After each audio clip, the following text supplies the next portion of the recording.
4年前，我在贵州深山里偶然间发现了一座不足2米高的简陋茅草房。走进屋内，我看到2位80多岁的老人，岁月在他们脸上深深刻下皱纹，生活的艰辛也显而易见，可他们的笑容却纯粹又温暖。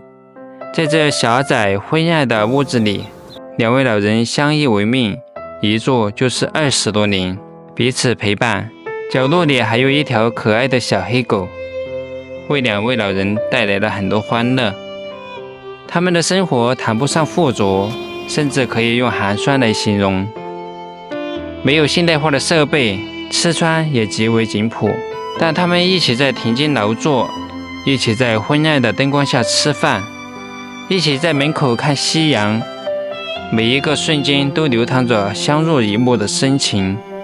看着他们，一种难以言说的感动涌上心头，我不禁思索，人生的意义究竟是什么？4年后的今天，我再次来到这里，山路依然蜿蜒，可我的心境却已不同。那座茅草房还在，但我却担心起了2位老人是否还在。Hello， 大家好，大家还记得4年前吗？4年前我在这里探访了一户人家，只有2位老人在这里生活，很艰难。他们就住在茅草棚里面，而且每天爬这个天梯，爬上爬下，特别的危险。我们现在上去看一下。这个楼梯确实挺陡的。其实我一直担心一个问题，已经有4年没有来这里了。我在想他们人还在不在？像我们年轻人像这样走的话，都特别的危险，更别说2位老人。如果说老人走的话，肯定很危险，一不小心就直接摔到下面去了。这里路都是垮塌的。他们在这里主要是养羊、养鸡，卖一些野菜。奶奶他们是在最顶上，他们没有修房子，就是随便搭的一个茅草棚，就他们2位老人在那里住。看这条路也是有人走，应该他们还在这里居住吧？对，因为这条路就只有他们一户人家在用。妹妹，来，爸爸送你一朵小花花。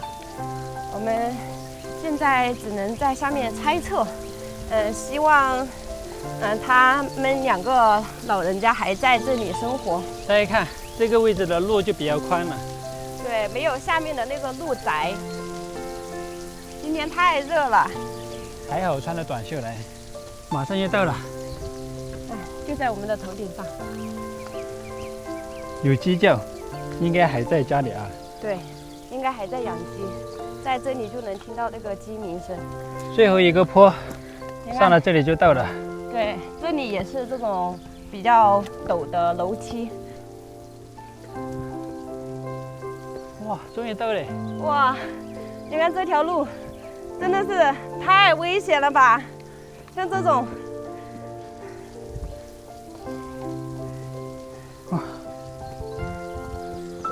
终于到了，看到了有鸡，刚爸，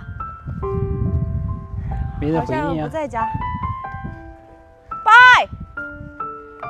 但是这里面的这些生活气息肯定是还在，然后只是现在出去干活去了吧，门也没关，他们这种房子根本没有门。可以看一下，就是几块木棍给它搭建而成的，根本就不存在说关门不关门。爸，拜，爸，爸，你们看，这个电饭煲还在煮饭，还是亮着的，这下我们放心了，放心了，放心了。啊，我们担心的问题不存在了。拜。应该干活去了。行。哎，我感觉奶奶已经不在了。咋了？因为我第一次来的时候，奶奶她就走不了路，她下不了床，可能就只有爷爷在了。也有可能吧。因为奶奶说，我当时来的时候，她说她已经有好几年没有下过山了。高，高，他们上面也有一个棚。也是那种木棍搭建而成的，那个关牛关鸡的。对，上面应该是养一些鸡，然后旁边的这种房子，它是用这种石头砌起来的，不知道里面是在干嘛。里面应该是养一些猪，而且它这里是观牛的。这个房子整体也不高，像我们走在这里的话，这个观牛的还是比较高一点。像这里这个位置，你看，我们如果是在里面住的话，肯定是会碰到头的。它这个应该是喂猪的那部分。哥，你拎喇叭去了。4年前的时候，我来到这里，就只有奶奶一个人坐在这个厨房里。然后他们这厨房有一个特色，就是厨房这里有一个水井，然后他们每天喝的水都是用这里的，所以说这个厨房是带水井的，他们喝水是不用愁的。那个时候我来的时候，奶奶就坐在这里，大家还记得吧？坐在这里，在这里生活。我现在看到这个场景呢，我想奶奶她已经早已不在了，因为爷爷一个人在这里，他肯定不会用这个灶台来烧火做饭，可能是用电磁炉电饭锅。现在这个灶台一看就已经有好久都没有使用过了。这个厨房它的高度就只有这么一点。他们这个就相当于是一室一厅，厨房和客厅就在这里，然后他们的卧室就在那里，就是几块布和一些塑料纸给它搭起来的。这里就是他们的卧室，就只有一个简陋的床，看起来是非常寒酸的。他们这里养了很多鸡，看这个鸡蛋都已经多得放不下了。这个厨房也是倒塌了一半，那边已经倒塌了。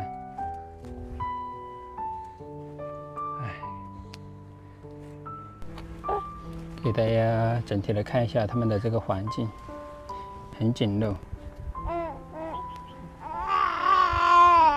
这里就是他们的厨房，还有卧室，很黑，漆黑一片，啥也看不清楚。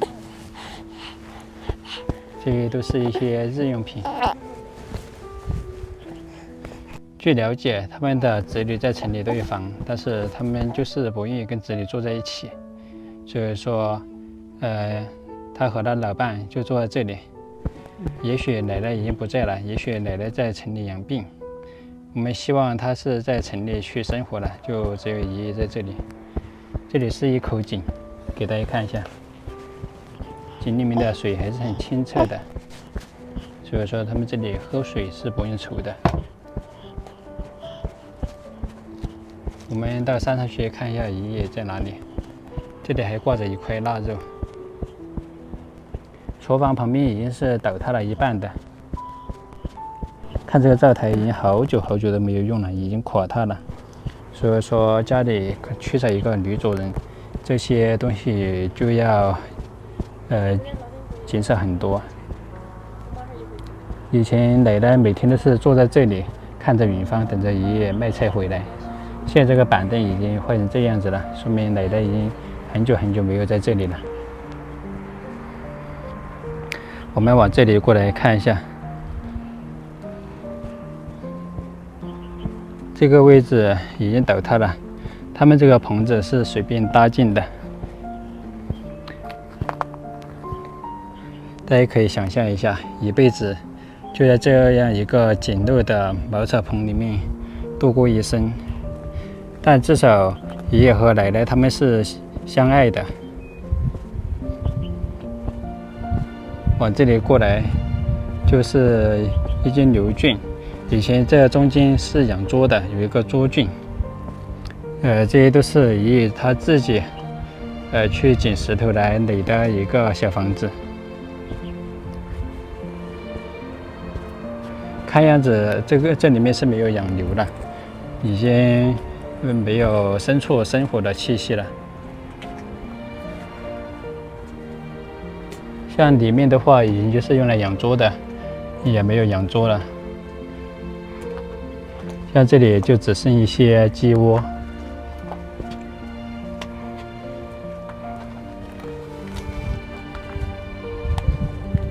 现在我们到上面去看一下，爷爷有没有在上面干活？这里也是搭建了一个棚子，是用来养鸡的。我第一次来的时候，它这里还养了很多蜜蜂，现在蜜蜂也没有养了，就说明一个问题：一个人可能真的做不了那么多事儿。以前的话，还有奶奶在这里帮着做一些事情，给他打理家务。现在呢，看得出来这些棚子都已经被废弃了，该倒塌的倒塌，该被这个风刮掉的刮掉。鸡也没有养那么多，当初来的时候，这满山遍野都是鸡，这些草也没有多少，所以说就看得出来这里就只有他一个人在生活。像这个位置看下去，根本就不是什么房子，以为是随便搭的一些布在那里。从他这个房子这里进来，然后也是用这些木棍给它堆积成的一个小棚子。然后从这里可以看到，那里有一个洞，大家知道那个洞是干嘛用的吗？哇，这里面是储存红薯的一个洞。你们看，以前那些就是喜欢在自己的房屋前弄一个洞口，拿来储存粮食，储存一些红薯，这样的话红薯就不容易坏。你看它这种棚子都是用这个布棍给它搭建而成的，这上面这种感觉有一点不稳，从这里下来。像他们这种2个老年人在这里生活，下面也是那种棚布搭建而成的，没有一个正式的房子，生活一辈子了，没有一个好的房子住，都是住这种用简陋的这种布棍搭建的房子，一辈子真的值得吗？你们看，我现在走在这里来，就是它的房顶。你们如果没有通过我们的介绍，能看得出它这个是房子吗？其实一点都看不出来，因为它这个就是几根棍子，然后用几个塑料袋给它搭到上面的。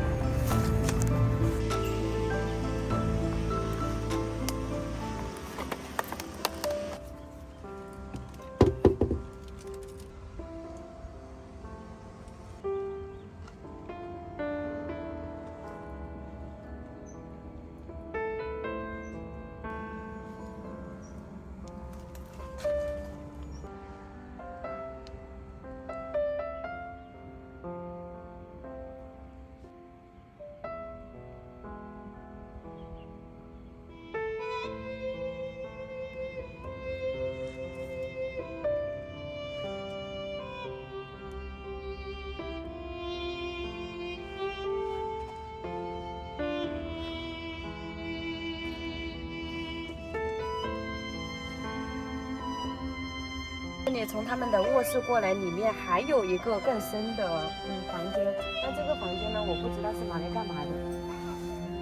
从这里过来，以前的话可能是用来养一些牲畜，然后它这个棚也不高，如果是我这样站起来的话，会碰到我的头，所以就只能这样，弯着腰走，就往这里过来。然后这些全部都是石头砌的。这里面呢，它就按照它这个石头的形式，就什么都没有动，是原来的样子。然后外面呢，就是用这个石头给它砌成一堵墙的，这一堵墙就砌了这么高，而且它的这些石头都是爷爷自己从山下一块一块的搬到这里来的，又或者是从其他地方去找来堆积在这里的。这一面墙壁虽然看着不高，也不怎么长，但是的话需要它一块一块的抱来堆积在这里，还是需要一定的力气和时间。我们现在出去吧，这里现在也是空着的，什么都没有，然后就是放一些杂物。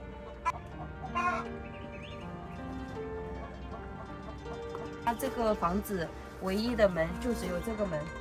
它这个门也是木头做的，是一块一块把它用抓钉给它拼接在一起的。然后以前可能这边养一些鸡啊什么东西，然后就把这个门给关上，关上了之后它睡觉就在这个地方睡觉。现在可能没有关在这个里面了，然后这个门的话就没有关上。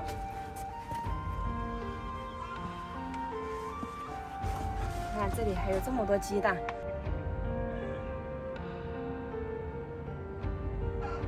从它这个门出来，看出去的风景还是挺好的。然后这里的话可以看到我们城市，然后它的门口有一棵特别大的树，然后树上面缠绕的是这个葡萄。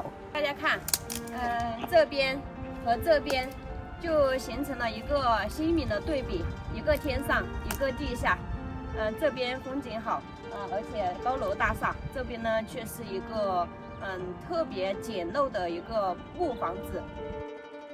很多人，很多事，初次见面可能是最后一面。4年前，我来到这里，奶奶独自坐在简陋的茅草房里，守着炉灶，等着上街卖菜的爷爷归来。那不足2米高的茅草棚，四处漏雨，却承载了他们的一生。在那里，岁月的痕迹爬满了每一寸土地，每一道缝隙都藏着他们相濡以沫的故事。如今，我再次来到这里，眼前的一切既熟悉又陌生。茅草房依然还在风中摇摇欲坠，可当年的温暖却早已消失，奶奶的身影也消失在了时光的深处。曾经在门口欢快迎接爷爷的小黑狗也没了踪迹。时光匆匆，有些告别总是悄无声息。那些来不及说出口的话，来不及珍惜的瞬间，都化作了记忆里的遗憾，让人不禁感叹世事无常，珍惜当下。